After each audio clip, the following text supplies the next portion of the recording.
What's your major? I study English literature and linguistics. That's awesome. And did you graduate already? No, I study on the third year in college. I still have 1 year to graduate. Okay, one more year to graduate. And what's your plans after graduation? Actually, I don't know now because I joined this college because when I was in high school, I didn't catch the medicine college. So I don't know what I'm going to do. I think what I really want to do that to be a translator in the future. A translator. How many brothers and sisters do you have? I have one sister and two brothers.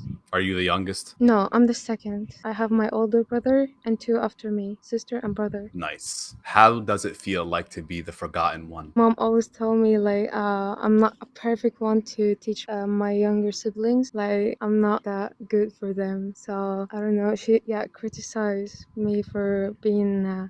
She's calling me like a selfish. I don't know if it's right or not, but yeah. Are you a selfish person? I don't know, but like mom calls me like this because like she asked me to help my siblings with the studies, and I told her like I have my own life too. I need to study and all this stuff. Like there's no one helps me before, and she was like, but they're young. And I don't know. Who's next to you? No, because I'm waiting on the street for someone, so you may listen to voice around me. Who are you waiting on the street for? My friend. Just kidding. It's none of my business. I'm just kidding. It's okay.